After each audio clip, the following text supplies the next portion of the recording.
one of the things that drives innovation is competition. So, you have to, as Riyaz said, you have to constantly differentiate yourselves from the next person doing the same thing. And, well, what drove us to do it was actually maybe the lack of competition. So we could see a gap in the market for the kind of restaurant that the table is, which we conceptualized about 4 years ago. And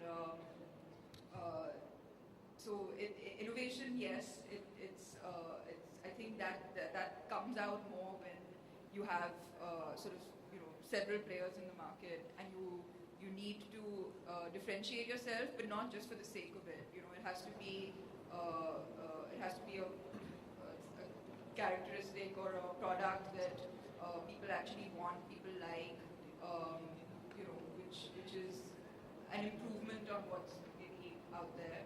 So I think that's what keeps us on our toes, basically, and especially in the restaurant industry. In the last 1 year, I'm new to the industry, but in the last 1 year, I've seen a number of restaurants opening in Bombay.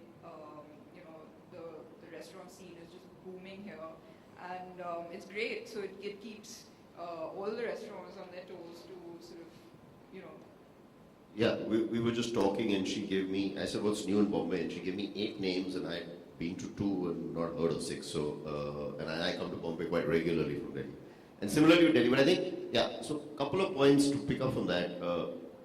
With the competition that exists in India, in any big city, innovation is an essential thing to do to keep you on your toes and to keep getting, business, because there are more and more players coming, and there are very, very few people who have. So you've got to differentiate yourself, and that's what innovation, we said. You've got to differentiate yourself, whether it's in, whichever aspect you pick up and do, whether it's food, cuisine-led, whether it's ambience-led, whether it's event-based pricing. So I mean, if you go down to the core and the lowest end of our business, the quick service business, I think international chains like McDonald's and KFC have done a great job with pricing innovation.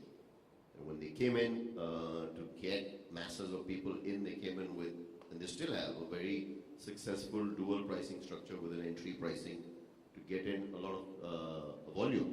And there are enough items on the menu for people who would like to spend a little more.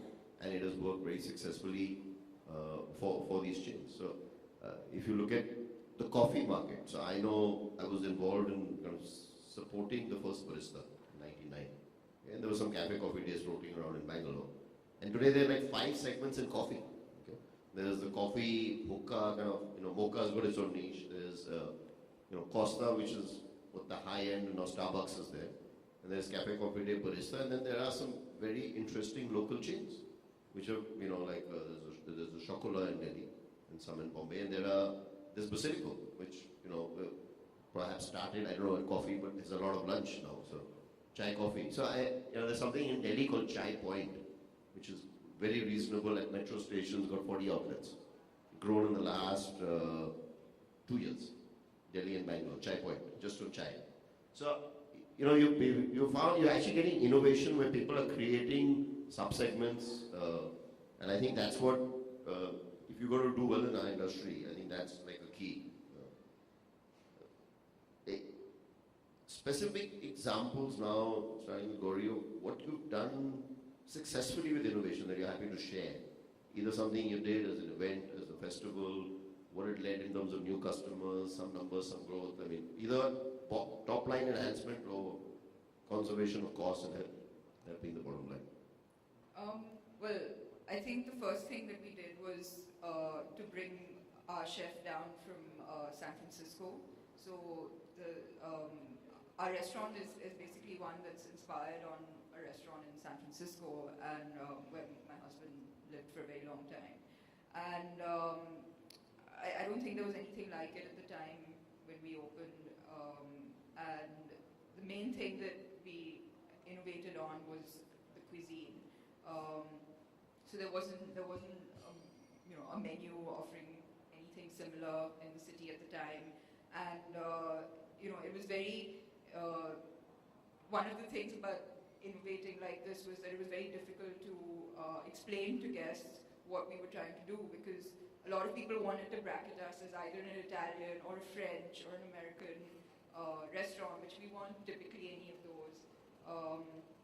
But once people sort of came to the restaurant just out of curiosity and tried it out and enjoyed the food, that sort of is what